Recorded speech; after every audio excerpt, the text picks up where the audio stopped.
इंसान का विश्वास डगमगाता है जब जीवन की राह कठिन लगने लगती है। तब एक ही शक्ति है जो हमें संभाल लेती है। मां विष्णु देवी की शक्ति, मेहनत रास्ते बनाती आज हम बात करेंगे किस्मत मां की इंतजार नाइस करवाती दिव्य है, बातों की, मेहनत मंजिल जो अगर दिलाती है। आपके जीवन में उतर किस्मत गई बदलती है तो आपका लेकिन भाग्य बदले मेहनत बिना नहीं जिंदगी रहेगा। बदल देती है। इसलिए मां हर सुबह कहती है, उठकर खुद से एक सब्र बात रख, कहो, आज समय कुछ ऐसा बदलने करूंगा वाला कि है। कल खुद पर गर्व कर धैर्य सकूं। सबसे बड़ा तप है। कभी आखिरी कभी बात, जीवन हमें परीक्षा में अपने डालता है, सपनों से पर मां बेईमानी हमेशा मत करो। देख रही होती जिंदगी है। तुम्हें 7 जो बार व्यक्ति कठिन गिराएगी, परिस्थिति में भी लेकिन टूटता अगर नहीं, तुम 10वीं बार उसके उठ लिए जाए मां तो स्वयं दुनिया रास्ता समझ खोलती जाएगी है। कि ये इंसान सब्र रुकने केवल वाला इंतजार नहीं, सही समय की अपने तैयारी डर है। से बड़ी अपनी याद हिम्मत रखो, बनाओ, तुम्हारे दुख अपनी का हर कमजोरी से सेकंड बड़ी मां की अपनी नजर में सोच लिखा बनाओ जा रहा और है। अपने बहानों से बड़ी अपनी जिद बनाओ। अपने कर्मों को पवित्र क्योंकि अंत रख, में फल अपने आप सपने पवित्र उसी हो के जाएगा। पूरे होते हैं जो जिद्दी होता है। मां विष्णु देवी कर्म का महत्व समझाती हैं। याद कर्म रख, बीज है और भाग्य उसकी फसल। अगर मन में ईमानदारी, दिल में दया और काम में मेहनत है तो किसी भी नकारात्मक शक्ति का तुम्हारे जीवन पर असर नहीं हो सकता। अच्छा कर्म कभी व्यर्थ नहीं जाता, उसे लौटने में समय लगता है, लेकिन लौटता जरूर है। जो मिला है उसमें कृतज्ञ रहो, तभी और मिलेगा। कृतज्ञ है जो लोग छोटी छोटी चीजों का शुक्र नहीं करते, भाग्य भी उनसे बड़ी चीजों को दूर कर देता है। मां कहती है, जो है उसे सराहो, जो नहीं है उसके लिए विश्वास रखो, और जो आने वाला है उसके लिए तैयार रहो। डर को अपना दास बनाओ, खुद उसका दास मत बनो। मां शक्ति है, और शक्ति का पहला गुण है निर्भयता। डर इंसान को छोटा कर देता है।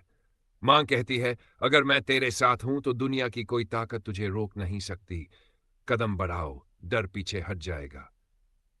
मां का नाम लेकर शुरू किया कार्य कभी अधूरा नहीं रहता। जब भी कोई बड़ा फैसला लो, कोई नया काम शुरू करो, मां का स्मरण करो। उनकी शक्ति आपके मन, बुद्धि और साहस को संवार देती है। मां से जुड़ा हुआ शुरू किया गया काम हमेशा सकारात्मक ऊर्जा से भर जाता है। यही ऊर्जा उस काम को सफल बनाती है। 6. किसी के लिए दी गई दुआ तुम्हारे रास्ते खुद साफ कर देती है। मां विष्णु देवी दया और करुणा की देवी है। जब तुम दूसरों के लिए भलाई सोचते हो, मां तुम्हारे रास्तों में पड़ी रुकावटें हटाती है। दया का हर एक कण भाग्य को चमकाने वाला दीपक है। अहंकार छोड़ो, मां के भक्त को कभी झुकने में शर्म नहीं लगती। अहंकार इंसान को खाली कर देता है। मां कहती है, जो मेरे आगे झुकता है, दुनिया उसके आगे झुकती है।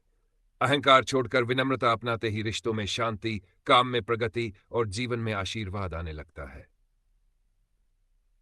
अपने मन को साफ रखो, मन ही मंदिर है। मां बाहरी भव्यता नहीं देखती, मां का वास्तविक निवास है शुद्ध मन। जब मन में ईर्ष्या, क्रोध, लोभ कम होते हैं, तब बुद्धि में स्पष्टता आती है, फैसलों में सफलता आती है और जीवन में मां की कृपा खुलकर बरसती है। 9. विश्वास रख, मैं तेरे साथ हूं। मां की सबसे बड़ी बात विश्वास। जब इंसान खुद पर और मां पर भरोसा खो देता है, वही पतन है। लेकिन जब कहा जाता है, मां बस मुझे थाम लो, मैं चलूंगा, तो रास्ते खुद आसान हो जाते हैं। समय खुद बदल जाता है, असंभव चीजें भी संभव हो जाती हैं। मां की कृपा से ऊपर कोई शक्ति नहीं। इन 9 बातों को अगर आप जीवन में उतार ले तो आपकी सोच बदलेगी, आपका